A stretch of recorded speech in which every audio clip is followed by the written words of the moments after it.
우리가 인생을 살다 보면 피할 수 없는 고난과 역경을 겪게 됩니다.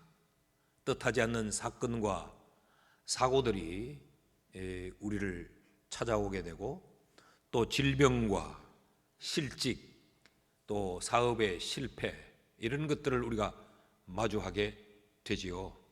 그런가 하면 우리는 재난을 경험하기도 합니다. 코로나가 바로 우리가 예상하지 않았던 시각에 우리를 찾아온 재난이 아니겠습니까? 그런가 하면 어제는 충북 괴산에 갑작스럽게 강도 4.3의 지진이 발생을 하기도 했습니다. 이런 질병, 전염병과 또 이런 지진, 홍수, 저는 몰랐는데 2부 예배 마치고 우리 당회실에 들어가니까 우리 장로님들에게 들었어요. 어제 깊은 밤, 오늘 새벽쯤 서울 이태원에서 할로윈 축제에 젊은이들이 참여했다가 150명이 그 현장에서 압살을 당해 죽었다라는 뉴스를 전해 주었습니다.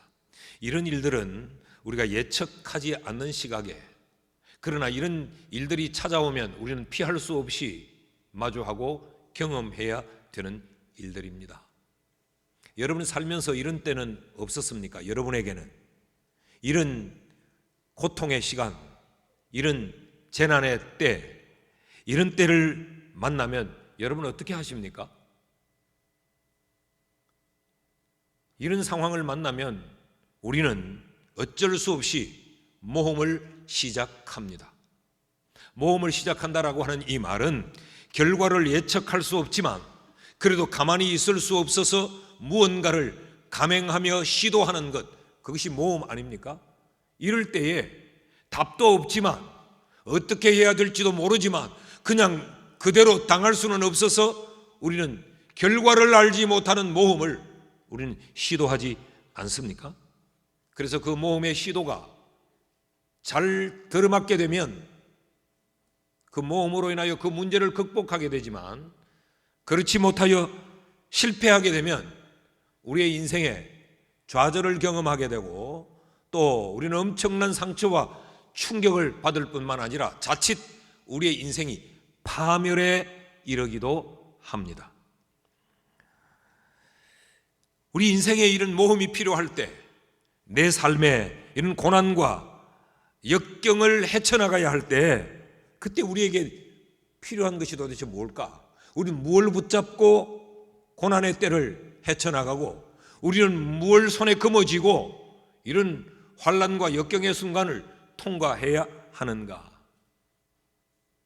여러분 무엇을 붙들고 이런 때를 지나오셨습니까? 이런 상황을 만나면 무엇으로 그 상황을 헤쳐나갈 수 있습니까? 우린 이런 때를 만나면 이러죠. 그래서 두려워하고 낙심하고 좌절하고 절망 가운데 있으면 우리는 쉽게 이런 권면을 합니다. 용기를 내라. 힘을 내라. 용기를 가져라. 여러분, 용기를 가진다고 해서 인생의 난관이 해결되면 그것은 더 이상 난관이 아닙니다. 용기로 해결할 수 없는 일들이 얼마나 많아요. 어젯밤 한순간에 150명의 생명을 앗아간 그 참사가 용기를 낸다고 그것이 우리와 상관없는 일이 될 수 있습니까? 우리가 만나고 있는 코로나라고 하는 이 전 세계적인 재난, 전 세계에 힘 있는 나라들이, 정치 지도자들이 용기를 내고 있지만 이것이 인간의 용기로 해결되는 것은 아니지 않습니까?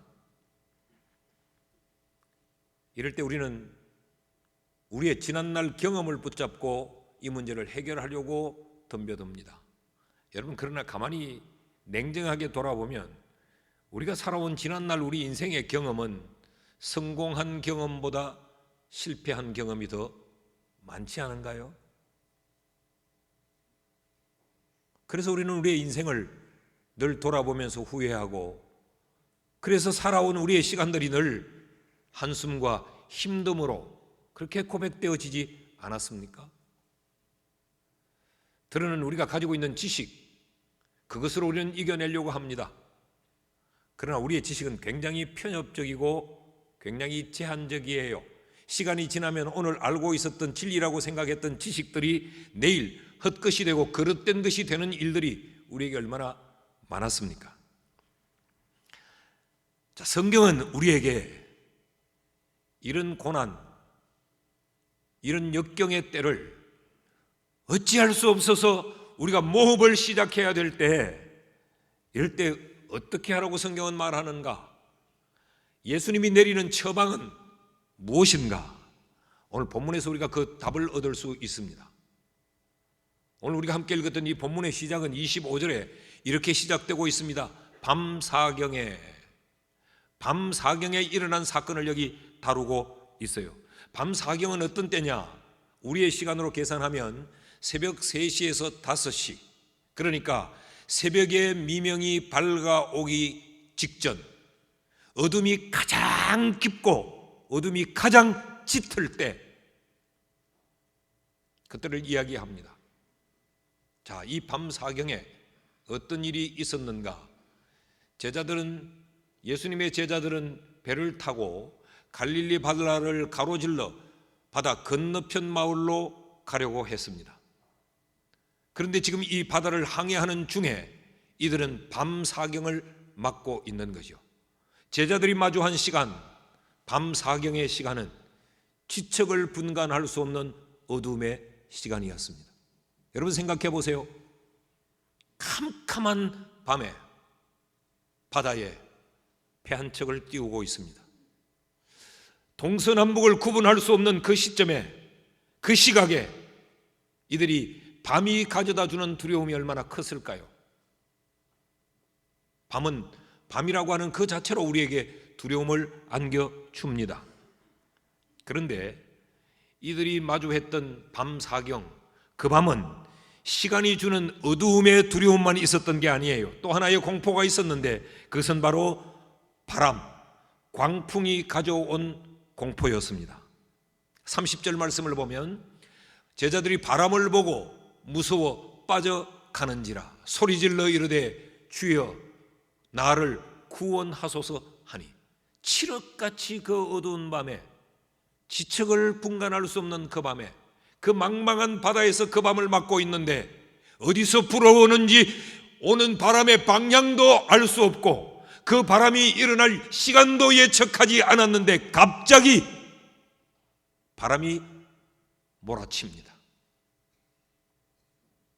그냥 불어오는 산들바람이 아니기에 이들은 생존의 위협을 느끼면서 그들을 구출해달라고 소리를 지르고 발버둥을 쳐야 했습니다.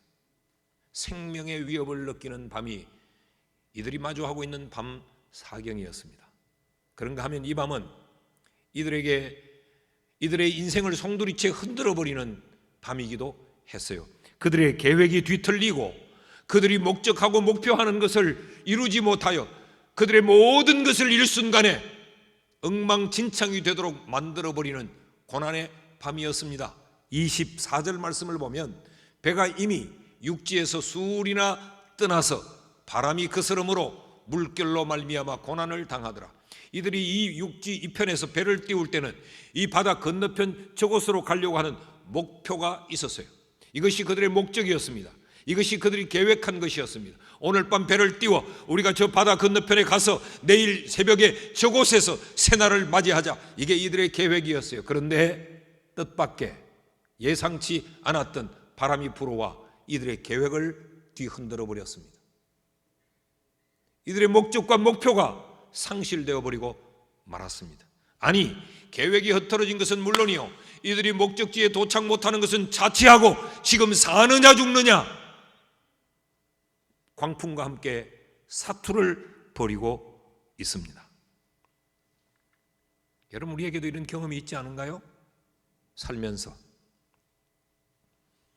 내 인생에 찾아온 어둠이라고 하는 것으로 인하여 두려움을 느꼈던 경우, 또 어떤 일로 인하여서 생명의 위협을 느끼며 우리의 가족들이 살아날 수 있을까? 이런 절망스러운 시간을 우리가 경험한 적도 있지 않습니까? 이것이 질병일 수도 있고 이것이 뜻하지 않는 사고로 인하여 이런 상황에 직면할 수도 있고, 그런가 하면 그래도 인생의 계획을 가졌고 꿈이 있었고, 그런데 그 내 삶의 계획과 내 가는 길이 가로막혀 낙심하고 절망의 나락으로 떨어질 수밖에 없는, 한때는 꿈이 있었어요. 그래서 그 꿈을 꾸었고 계획을 했고, 그것 때문에 땀을 흘렸고, 그것 때문에 비행기를 타고 저 이국 땅으로 날아가 사업도 했고 유학도 했고, 그 꿈을 이루기 위해 한 남자를 만났고 한 여자를 만나 가정을 이루고 이 사업을 선택해서 공장을 차리고 개업을 하고, 근데 그런 것들이 한순간에 어떤 일로 인하여 뒤엉켜버리고,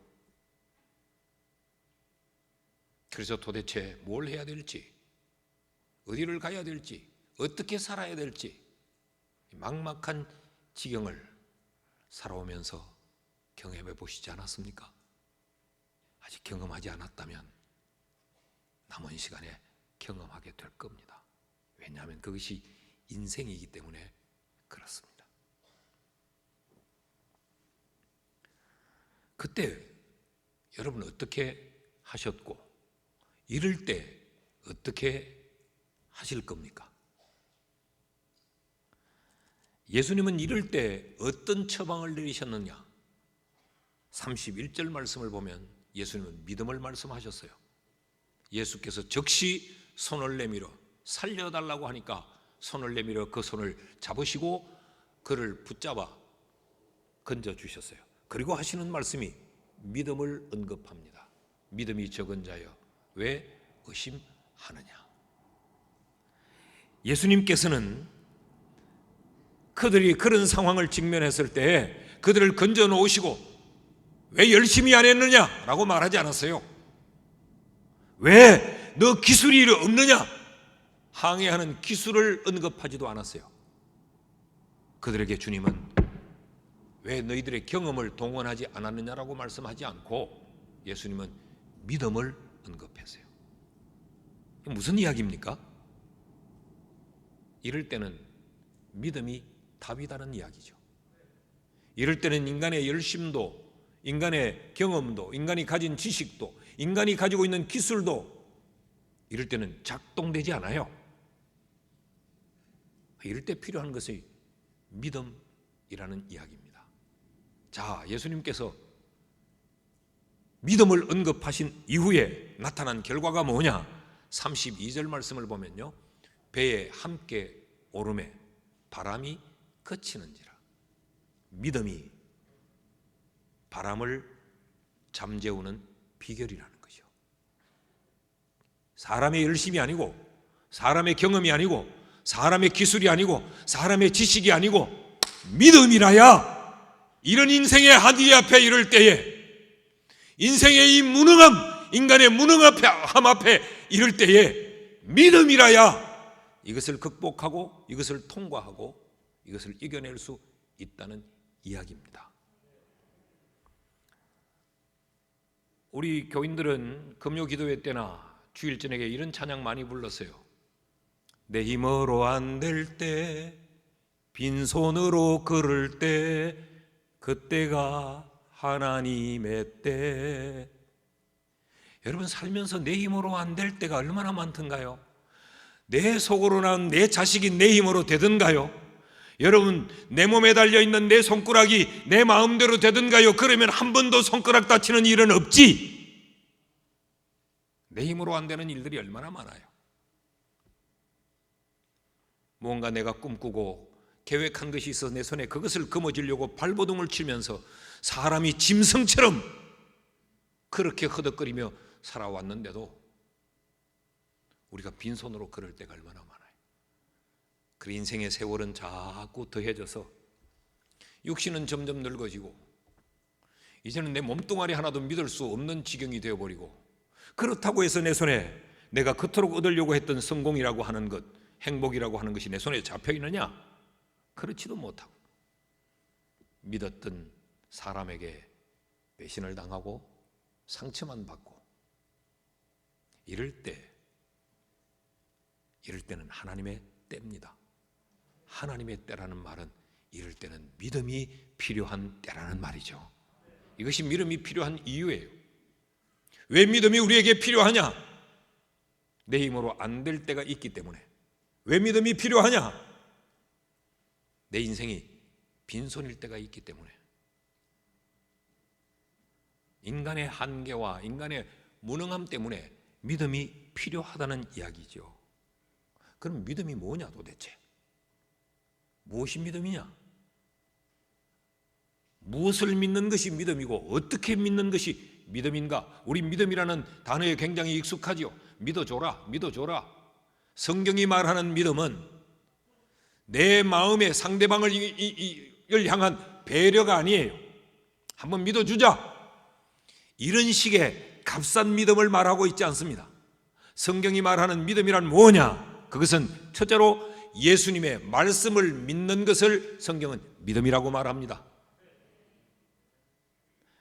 믿음이 필요하다는 말은 예수님의 말씀을 믿는 것이 필요하다는 이야기지요. 자, 오늘 본문을 다시 한번 설명을 합니다. 제자들은 목적을 가지고 배를 띄웠어요. 캄캄한 밤입니다. 그 밤에 바람 때문에 이들은 고난을 당하고 있습니다. 그 고난의 정도가 죽느냐 사느냐 하는 절체절명의 지금 순간을 맞고 있습니다. 그럴 때 예수님이 그곳에 오셔서 자신을 드러내시지요. 그리고 제자들에게 말씀하시기를 두려워하지 마라, 안심하라 라고 말씀을 합니다. 예수님인 것을 알고 난 이후 제자들은 예수님에게 자신들을 건져달라고 요청을 합니다.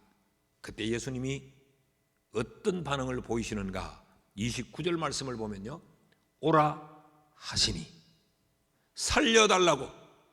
우리의 힘으로 이 난관을 헤쳐나갈 수 없어. 배는 지금 이 침몰 직전에 놓여 있으니, 나는 방법이 없고 나는 능력이 없고 내게는 답이 없으니 살려달라고 하는 그들을 향해 예수님이 하시는 말씀이 오라 라고 말씀을 하세요. 그랬더니 바다에 빠져들어가던 베드로가 배에서 빠져들어가는 그 배에서 내려서 물 위를 걸어 예수님께로 나왔습니다. 여러분, 지금 바람으로 인하여서 그 파도가 이 배를 삼키려는데 예수님이 오라 라고 하는 이 말씀을 믿고 붙잡으니까 그 파도를 밟고 파도를 이기는, 광풍을 이기는 승리자가 되어 있습니다. 여기 기적이 펼쳐지는 것을 보십시오. 문제가 일순간에 해결된 것을 보십시오. 무엇이 이렇게 만들었습니까? 베드로의 열정이 아닙니다. 베드로의 어부의 기술이 아닙니다. 요행이 아닙니다. 오라고 하시는 예수님의 말씀을 믿었더니 일어난 결과입니다. 그러니까 성경이 말하는 믿음의 근거는 뭐냐? 인간의 얄팍한 동정심이나 인간의 어떤 선함으로 배려하는 이런 것이 아니고, 성경이 말하는 믿음의 근거는 언제나 하나님의 말씀이었어요. 로마서 10장 17절 말씀을 보십시오. 그러므로 믿음은 들음에서 나며 들음은 그리스도의 말씀으로 말미암느니라. 예수의 말씀을 듣고 그 예수의 말씀을 믿는 것, 이게 믿음이라는 거지요. 그러니까 믿음의 근거는 항상 예수님의 말씀이어야 됩니다. 이것이 성경이 말하는 믿음입니다. 그러니까 문제는 뭐예요?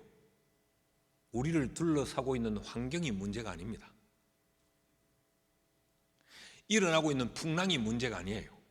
밤이 얼마나 깊으냐, 이게 문제가 아니에요. 문제는 믿음입니다. 믿음이 있으면 이겨낼 거요. 믿음이 없으면 상황에 노예가 될 겁니다. 그런데도 우리는 살면서 늘 무엇이 문제라고 말합니까? 경제가 문제요, 정치가 문제요, 환경이 문제요, 상황이 문제요, 조건이 문제요. 참 재수가 없어도 더럽게 재수가 없지, 어째 여기다 딱 걸렸냐, 어떻게 이런 밤을 맞았느냐, 어떻게 풍랑이 이때 일어나느냐. 우리는 문제가 상황이라고 생각해요. 그러나 성경은 상황이 문제가 아니고 믿음 없음이 문제라고 가르칩니다.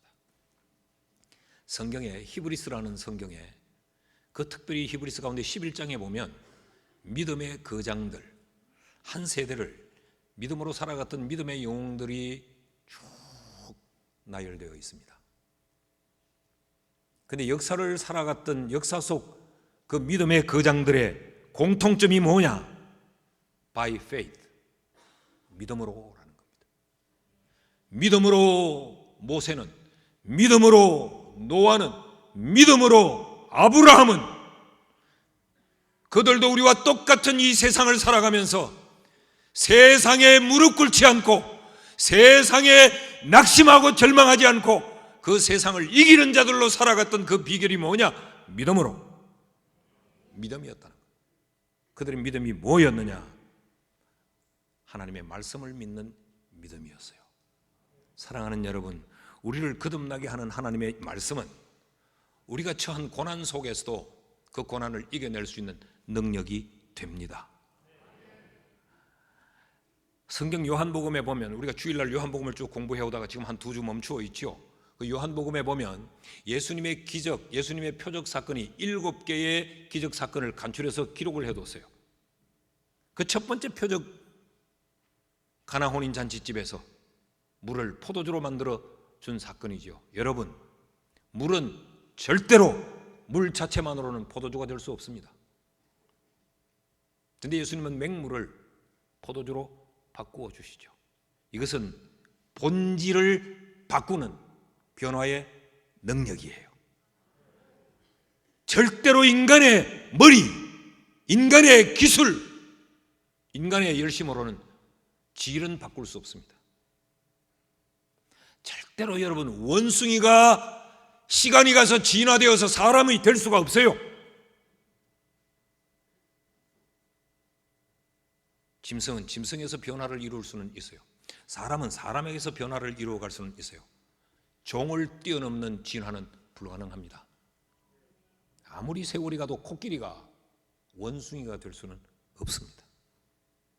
종자불변의 법칙을 잘 알잖아요. 종자는 자체는 바꿀 수 없어요. 근데 예수님은 물을 포도주로 바꾸어 주셨어요. 어떻게? 말씀으로. 이것이 예수님의 말씀의 능력입니다. 두 번째 표적 사건은 뭐냐? 왕의 신하의 아들이 병들었는데 그 왕의 신하의 아들을 치유해 주는 겁니다. 근데 어떻게 치유를 하셨느냐? 예수님에게 찾아와서 우리 집에 좀 가주세요. 우리 집에 지금 아이가 병들어 죽게 되었습니다. 예수님이 좀 가셔서 어떻게 좀 고쳐주세요. 그럴 때 예수님이 그곳에서 가라, 네 아들이 나음을 입었도다, 그렇게 말해요. 그러니까 그 예수님의 나았다는 그 말씀을 믿습니다. 믿고 집으로 돌아가는 길에 집에서 종이 하나 뛰어나와요. 어쩐 일이냐? 아들이 나았습니다. 그래, 언제? 시간을 계산해 보니 예수님이 말씀하신 그 시각에 아들이 나은 거예요. 여러분, 예수님의 능력은 공간을 초월합니다. 공간을 초월해요. 무엇이 공간을 초월하여 이런 기적을 만들어냈느냐? 예수님의 말씀이죠. 베데스다 연못가에서 38년 된 병자를 고친 사건이 세 번째 기적 사건으로 나타납니다. 38년 동안 병자로 살았다. 그 인생은 망한 겁니다. 38년 동안 병에 묶여 자리에 드러누워 있었다면 무슨 꿈이 있고 무슨 기대가 있겠어요? 주님이 그를 찾아가 말씀하십니다. 네가 낫고자 하느냐? 자리를 들고 일어나 걸어가라. 38년의 묶임이 한순간에 풀어져 자리를 들고 일어나 걸어가는 겁니다. 인간의 세계는 불가능한 일이지만 예수님은 하실 수 있는 일이었어요. 무엇이 이런 기적을 불러냈습니까? 예수님의 말씀이. 그러니까 38년이나 된 시간을 초월한 그 능력이 예수님의 능력이에요. 그런가 하면 네 번째 사건이 우리가 잘 아는 오병이어의 사건 아닙니까? 베세다 들판에 수많은 사람들이 모여 있었어요. 아마 오늘처럼 이렇게 예수님은 설교를 하시고 그들은 예수님의 이 설교를 듣고 있었던 모양이죠. 온종일의 시간이 일어나고 스산으로 해가 넘어갈 시점에 이들에게 먹을 것을 준비하지를 못했습니다. 그래서 모두가 당황하고 있는 그 시각에 아이가 도시락 하나를 내어놓습니다. 오병이어, 조그마한 떡덩어리 5개와 그 떡을 삼키기 위해 반찬으로 쓸 작은 생선 2마리, 요즘으로 치면 햄버거 한 세트를 들고 온 거죠. 이것밖에 없는데, 그랬더니 예수님이 그것을 받으시고 축사하신 후에 제자들에게 무리에게 나눠주라고 합니다. 여러분, 우리말로 택도 없는 짓을 시키는 겁니다. 그런데 제자들 중 그 누구 하나라도 항변하지 않았어요. 그 말은 믿었다는 말이죠. 떼고 쪼개고 쪼개는데 부족함이 없이 그 베세다 들판에 남자 장정의 수만 5천이라면 적어도 10,000명이 넘는 숫자가 모였을 텐데 그들이 시컷 배불리 먹고 남은 것을 광주리에 가득가득 거두었다고 말해요. 이게 예수님의 능력입니다. 예수님은 양을 초월하는 능력입니다. 여러분, 우리는 늘 이 양 숫자에 우리는 포로가 되어서 살지요. 뭘 좀 할라치면 아이고 돈이 요거밖에 없는데 요 돈 가지고 뭐 하겠냐. 뭘 좀 할라치면 아유 시간이 없는데 사람이 요만큼밖에 없는데 늘 우리는 양의 제한을 받으며 갇혀 살지요. 우리 집이 요만큼밖에 안 되는데 내가 공부를 요만큼밖에 못했는데 내 가진 거 이것뿐인데 나는 1kg밖에 못 드는데, 그러니까 믿음이 필요해요. 그 양을 초월하여 능력을 행하실 수 있는 예수님을 믿는 믿음이 그래서 필요한 겁니다. 그런가 하면 5번째 기적은 오늘 우리가 읽었던 이 풍랑만난 사건이에요. 자연에서 일어나는 이 자연적인 현상, 이 자연의 재난을 인간이 어떻게 해요? 속수무책이죠. 여러분, 땅이 지진이 일어날 때 우리가 땅 지진을 멈출 수 있나요? 지난주에 제가 설교할 때 포항에 수해 났은 아파트 이야기를 했죠. 갑자기 지하실로 물이 밀고 들어오는데 그걸 우리가 어떻게 막을 수가 있나요? 근데 예수님이 환경을 초월하여서 예수님의 능력을 행사할 수 있었어요. 바다야 잔잔하라. 이게 예수님의 말씀의 능력입니다. 요한복음에서 6번째 예수님이 행한 기적은 날 때부터 소경된 자의 눈을 뜨게 해주신 일이에요. 여러분, 날 때부터 소경되었다라는 말은 이 사람의 운명이, 이 사람은 소경으로 사는 것이었어요. 날 때부터 소경되었다.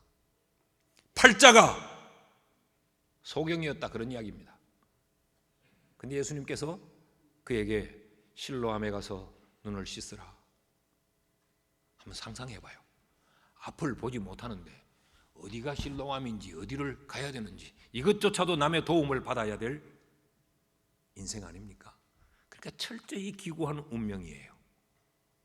실로암에 가서 실로암 못에서 그 눈을 씻자 그가 밝은 눈으로 보게 되었습니다. 이게 예수님의 능력입니다. 운명을 바꾸시는 능력. 팔자의 노예가 되어서 사는 그 인생의 그 팔자까지도 예수님은 바꾸고 고칠 수 있는 분.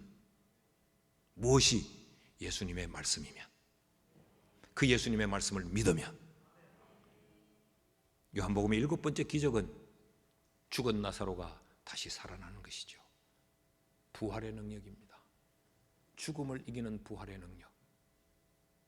로마의 군병들은 예수님을 십자가에 매달아 못 박아 죽이고 그의 숨이 멈추자 무덤에 장사해서 그들이 이겼다고 말했어요. 근데 예수님은 죽음조차 이기고 다시 부활하셨습니다. 이게 예수님의 능력이에요.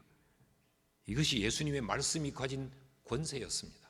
여러분, 우리가 이 예수의 말씀을 믿으면 이런 능력을 우리도 보게 될 줄 믿습니다. 그래서 믿음이 필요한 거예요. 둘째로, 믿음이 뭐냐? 예수님의 말씀을 믿는 것이 믿음일 뿐만 아니라 예수님이 하나님이라는 사실, 예수님의 신성을 믿는 것이 믿음입니다. 자, 살려달라는 그 예수의 제자들, 풍랑 만나 죽을 지경이 되어서 우리를 건져달라고 하는 그 제자들을 향해서 예수님이 하신 말씀을 다시 한번 주목해 봅시다. 27절입니다. 예수께서 즉시 이르시되 안심하라, 나니 두려워하지 말라. 살려달라고 하니까 예수님이 안심해라, 두려워하지 마라, 나다, 그렇게 말씀을 하세요. 지금 이 상황이 어떤 상황이냐? 예수님이 이들을 구조하기 위해 예수님이 지금 바다 위를 걸어오시는 상황이에요. 그래서 이들이 바다 위를 뭐가 하나 걸어오니까 얼마나 놀랐겠어요. 25절 26절 말씀을 보면요, 밤 사경에 예수께서 바다 위를 걸어서 제자들에게 오시니 제자들이 그 바다 위로 걸어오심을 보고 유령이라 귀신이라 생각하며 무서워하여 소리를 질렀더라. 당연한 거죠. 사람이 어떻게 바다 위를 걸을 수 있습니까? 그러니까 바다 위를 걸어오는 저 실체, 저건 귀신의 틀림이 없다. 그래서 지금 풍랑과 싸우는 것도 죽을 지경인데 거기 귀신까지 등장을 하니까 이들이 소리를 지르고 그랬다는 이야기입니다. 그때 예수님이 이 말씀을 하셨다는 거예요. 두려워 말라, 나야, 안심해, 그런 이야기입니다. 여러분 보십시오. 나야, 나라고 하는 이 예수님의 말씀 속에 어떤 의미가 담겨져 있습니까? 나 신이야. 나 단순한 인간이 아니야. 그러니까 인간인 너희들은 이 바다 위를 걸을 수 없지만 나는 신이기에, 나는 하나님이기에 너희가 걸을 수 없는 바다 위를 나는 걸을 수 있어. 그래서 그 풍랑과 싸우면서 풍랑에 빠져들어가는 그들을 향해서 주님은 안심하라고 말씀하실 수 있었던 거예요. 하나님이시기 때문에. 그래서 주님은 바다로 침몰되어져 가는 그들을 보면서도 두려워하지 말라고 말씀하실 수 있었던 거예요. 인간이 할 수 없는 일을, 신만이 할 수 있는 일을, 예수님이 신이기에 그 일을 할 수 있기에 예수님은 안심하라고 말했던 겁니다. 그렇습니다, 여러분.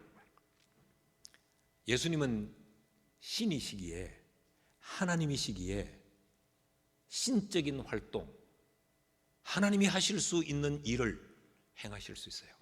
그 기록들이 성경의 기록입니다. 도저히 인간이 할 수 없는 일들을 하나님이 하신 것에 대한 기록이 바로 성경 말씀의 내용이에요. 그러므로 예수님은 인간의 한계를 초월할 수 있습니다. 인간의 그 무능함을 예수님은 능함으로 바꾸실 수가 있습니다. 예수를 믿는다고 하는 것이 뭐냐? 예수님이 하나님이라는 사실을 믿는 거예요. 여러분은 예수님이 누구라고 생각하십니까? 예수 믿읍시다, 예수 믿고 우리 천국 갑시다, 이렇게 전도를 하다 보면 사람들에게 몇 가지 보편적인 반응이 나타나요. 예수님이 실제 했던 인물인 것을 거부하는 이들도 상당히 많습니다. 그러니까 예수님, 이건 그저 사람들이 꾸며냈고 기독교가 만들어낸 허구의 존재, 실존했던 인물이 아니다, 역사적 인물이 아니다 라고 이 자체를 받아들이지 않는 분들이 참 많아요. 그럴 수도 있습니다. 왜냐하면 사람은 자기가 본 것만 알고, 자기가 들은 것만 알고, 자기가 아는 것만 믿기 때문에 그래요. 예수를 모르니 그럴 수밖에 없죠. 그런데 여러분, 이 지구촌에 어느 나라 어느 민족을 막론하고 12월 25일은 빨간 날입니다. 크리스마스. 크리스마스라는 말은 그리스도를 예배한다, 그런 뜻이에요. 성탄절. 여러분, 존재하지도 않은 흑우의 인물을 온 우주가 그의 탄생을 기억하고 그를 예배할 수 있을까요? 월화수목금토일 가운데 일요일만은 빨간색을 칠해놨어요. 여러분, 요즘 주 5일 근무를 하면서 토요일도 역시 공휴일입니다. 그런데 토요일은 빨간 날로 칠하지 않아요. 일요일은 뭐 하는 날이냐? 그냥 쉬는 날이 아닙니다. 일요일 날은 예수를 믿는 믿음으로 예수를 예배하는 날이에요. 그래서 어느 일요일 날 말끔히 양복을 입고 차려입은 부부를 보면 교회 가는가 봐, 이게 상식입니다. 그러니까 교회 다니지 않는 사람들에게도 일요일은 교회 가는 날로 인식이 되어져 있습니다. 왜 그럴까요? 예수님이 가상의 인물, 흑우의 존재가 아니기 때문에 그렇습니다. 또 한 부류는 예수님의 존재를 인정해요. 그런데 예수님은 인간으로만 인정해요. 성인 중에 한 분이다. 부처나 마호메트나 이런 인물들과 같이 어떤 종교의 창시자, 이 정도로 인정하는 분들이 계세요.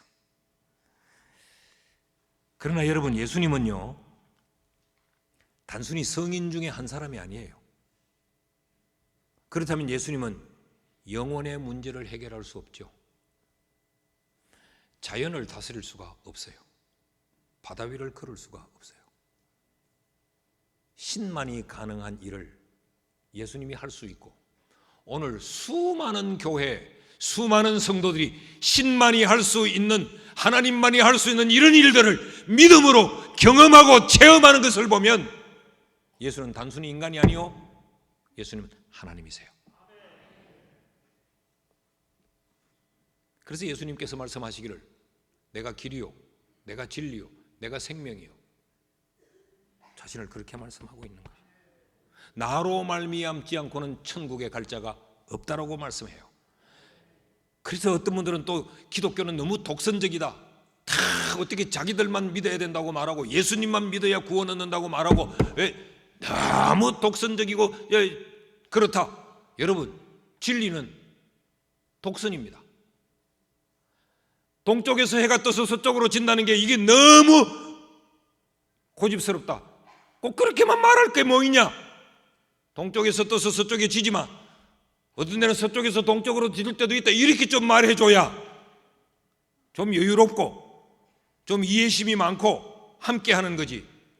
죽었다 깨도 그렇게 말할 수는 없어요. 진리는 진리입니다. 예수님이 하나님이시라는 거예요. 여러분, 이것을 믿는 것이 바로 믿음이에요.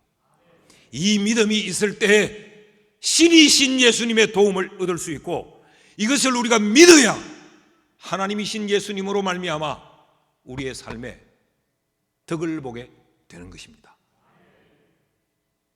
그런 의미에서 나는 오늘 3부 예배를 드린 여러분 모두에게 예수님이 하나님이라고 하는 이 믿음이 있기를 주의 이름으로 축복합니다. 여러분 인생의 모험길에서 두려워하고 초조해하고 방황할 때 예수님이, 하나님이신 예수님이 나야, 두려워하지 마, 나라니까 안심해. 여러분, 이것만큼 우리에게 굿 뉴스가 어디 있겠어요? 그래서 믿음이 필요하다는 이야기입니다. 셋째로, 믿음이란 뭔가? 예수님의 말씀을 믿는 것이 믿음이요, 예수님이 하나님이시라고 하는 것을 믿는 것이 믿음이면서 예수님이 나와 함께 하신다, 예수님의 임재를 믿는 것이 믿음입니다. 자, 제자들이 바다에서 풍랑을 만나 허덕거리고 있을 때 그때 예수님이 그들을 찾아오시죠. 25절 말씀을 보십시오. 밤 사경에 예수께서 바다 위로 걸어서 제자들에게 오시니 이 제자들이 지금 사경을 헤매고 있는 그 시각에, 정확하게 도움이 필요한 그 시각에, 누군가로부터 구원이 필요한 그 시각에 예수님이 그들을 찾아오셨다는 거죠.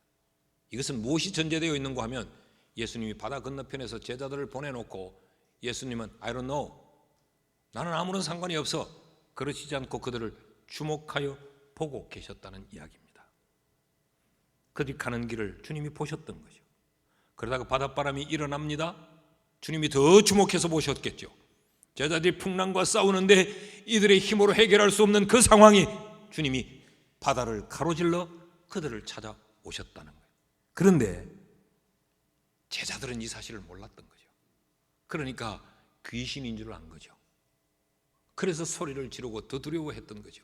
예수님은 그들을 주목하고 그들의 도움이 필요한 절체절명의 순간에 그들을 건져내기 위해 찾아오셨는데, 오셔서 물에 빠져가는 그들에게 주님이 손을 내미십니다. 이 31절 말씀을 보면 예수께서 즉시 손을 내밀어 그를 붙잡으시며 이르시되 믿음이 적은 자여 왜 의심하느냐 하시고, 즉시 손을 내밀어 그를 붙잡아 주셨다. 이것을 믿는 것이 믿음이에요. 예수님은 바다와 같은 이 세상을 살아가는 우리, 언제 풍랑을 만날지 알 수 없는 세상 바다, 도대체 내가 목표를 세우고 가기는 가나, 그 목표에 도달할 때까지 한순간도 안심할 수 없는 이런 세상 바다를 살아가는 우리를 예수님은 주목하시고, 그 세상 바다에서 위기를 만나 허덕거릴 때 즉시 우리에게 손을 내미시고 우리를 잡아 건져주시는 분이라는 것을 믿으면 그 예수님으로 말미암아 건짐을 받습니다. 그랬더니 예수님이 오셔서 손을 잡아 건지니 32절 말씀 보십시오. 배에 함께 오르매, 배에 함께 오르매, 이 함께라는 단어를 주목해 보세요. 주님이 그들과 함께 계시니 바람이 그치는지라. 두려움이 사라졌다는 이야기입니다. 문제가 해결이 되어졌다는 이야기입니다.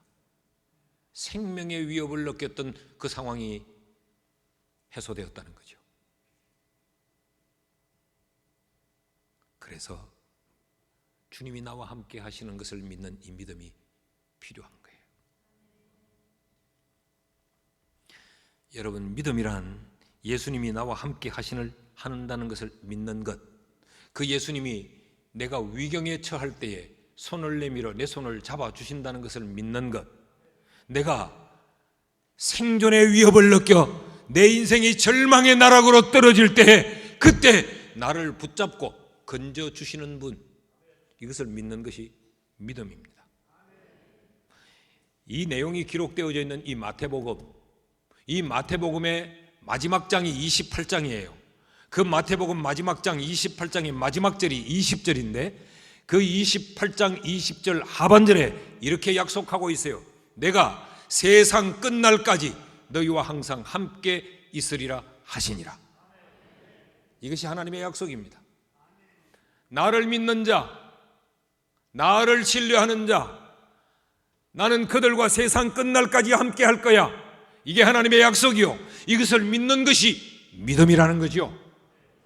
이 믿음을 가지고 우리가 믿음의 사람이 되면 이 하나님의 약속은 우리에게 작동이 되고 우리의 것이 되어져서 세상 끝날까지 어떤 상황 속에 우리가 처할지라도 주님의 시선은 나를 추적하여 따라오고 있고, 우리가 어떤 위경에 처할 때 주님의 손은 우리를 향하여 뻗어지고, 내가 절망의 자락으로 내리꽂힐 때 주의 손은 나를 건져주시는 놀라운 역사가 우리의 것이 될 수 있습니다. 그래서 믿음이라고 하는 것은 나와 함께 계시는 그분을 인정하고 그분에게 도움을 구하고 그분에게 손을 내미는 것, 그게 믿음이에요. 여러분, 오늘 우리에게 이 믿음이 필요하지 않습니까? 해결할 수도 없고 해결할 줄도 모르고 그러면서도 두려움에 사로잡혀 있고 사람들 앞에는 허세를 부리고 아내 앞에서는 대단한 남편인 것처럼 폼을 잡고 그러나 자식들이 원하고 요구하는 것 어떤 것 하나도 해결해 줄 수 없으면서도 아버지의 권위를 가지고 호통을 치며 허풍을 떠는 우리.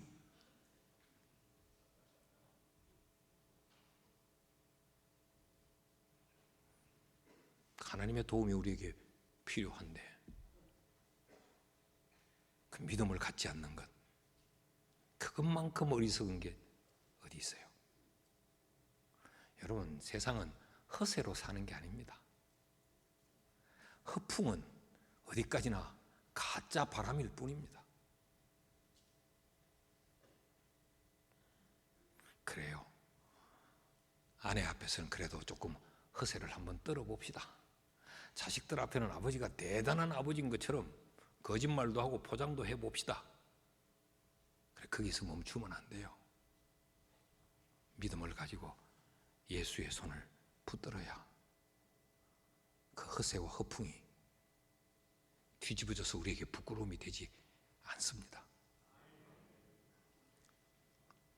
우리 성도들이 부르는 찬양 가운데 이런 찬양이 있습니다.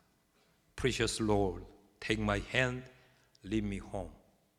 주님여, 나의 손을 꼭 잡고 내가 천국 갈 때까지 내 손을 잡고 인도해 주십시오. 근데 그 고백을 하는 그 상황이 어떠냐? I'm tired, I'm weak, I'm alone. 너무 지치고 너무 힘들고 너무 외로울 때